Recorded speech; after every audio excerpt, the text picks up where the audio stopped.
Ouais, salut tout le monde. J'espère que vous allez bien. C'est moi, Driwan et Gladia Blendi. Donc, pela jelen folien do, pela jelen folien kontane bari do. Bi kumati dogre kan video jante, bi kumati dogre kan piedron. Et comme iba wan kontra concert la Abidjan. Donc, iba wan wele plateau do kan. Journaliste do fo ya wele ka question do poser a kun. Donc, question do posera a kuma cara. Donc, ne be mi fo dron question do be. Piège de do piège de question do sinon a bɛɛ tɛ question ye parce que u nana ye de un u nana ye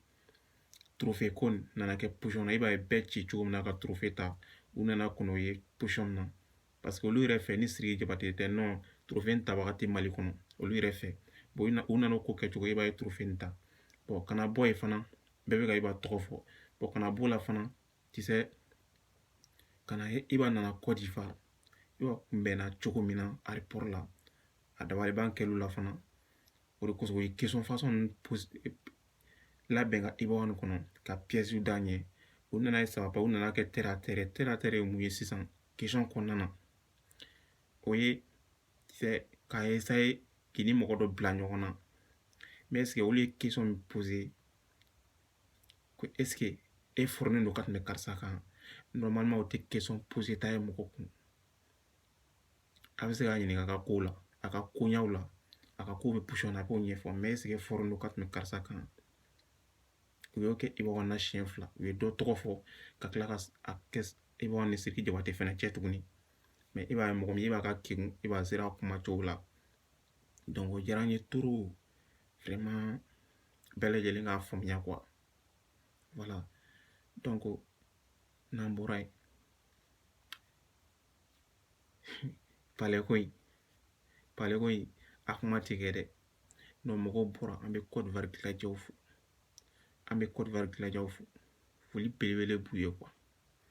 voilà ne yɛrɛ kun ko n bɛna video kɛ ka défilé lancer nka n bɛna lajɛ Mali tilajɛw ani Côte d'Ivoire tilajɛw min ka ca min ye n ko k'o dɔn quoi mais a ma tiɲɛ fɔlɔ parce que défi ma lancer fɔlɔ parce que Mali tilajɛw olu ye 26 mars fa o Côte d'Ivoire tilajɛw ma bɔ fɔlɔ ka se o degré la fɔlɔ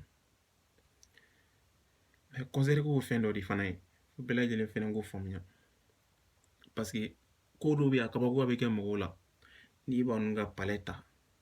o b'a ye jama min bɛna palais la o jama min bɛna 26 mars la o bɛ caya ka tɛmɛ palais ta kan o kun ye min ye mɔgɔ caman bɛ yen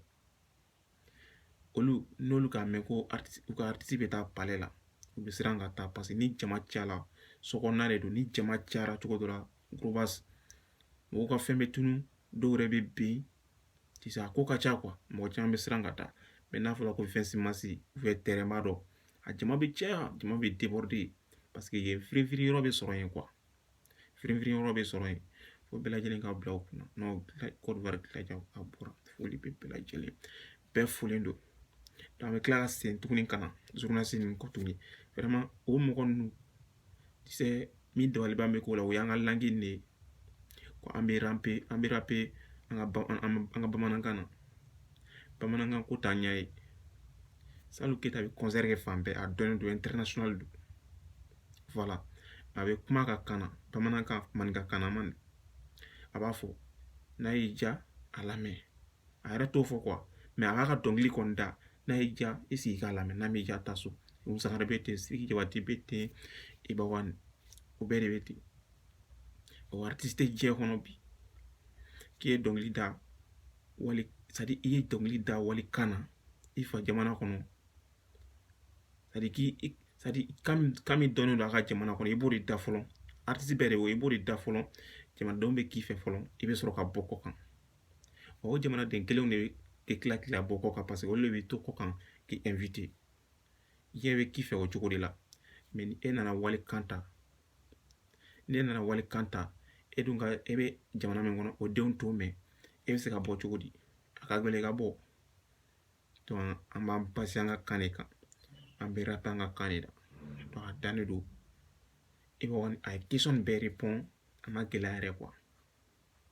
a bɛɛ répond cogo ɲɛna walayi o kɛlen don a tɛ tiɲɛ donc n bɛna avertissement kɛ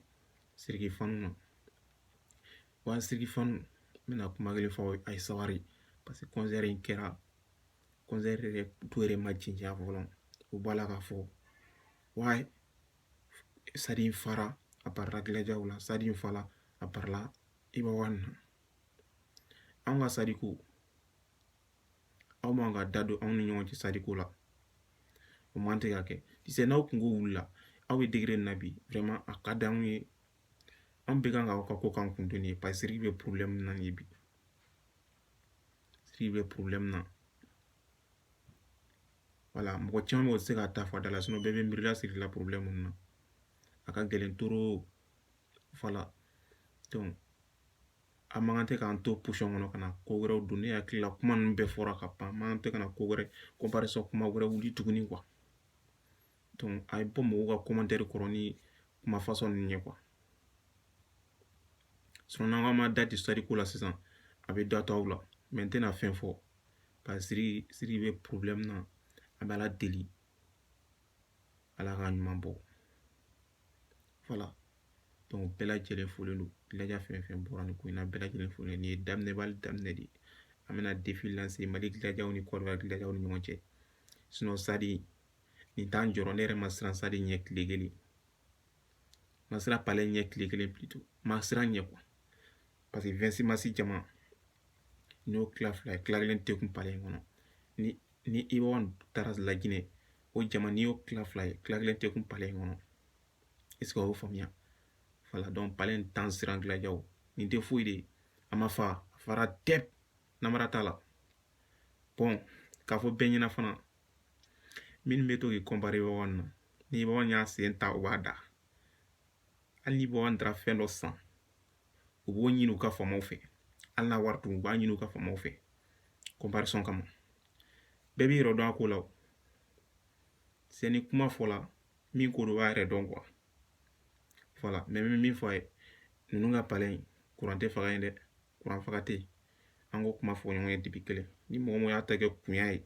yɛrɛlanciya ye ka taga ye courant tɛ faga yen dɛ 26 mars courant bɛ faga mais yen courant tɛ faga courant faga yɔrɔ tɛ yen kabini kelen an k'o fɔ ɲɔgɔn ɲɛna depuis a comparaison kɛ daminɛ a b'a hakili sigi dɛ a dannen don TG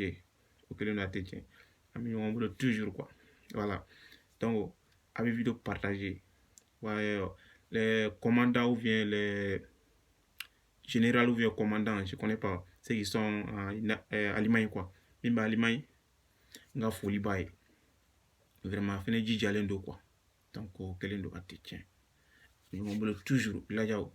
Ala k'an to ɲɔgɔn ye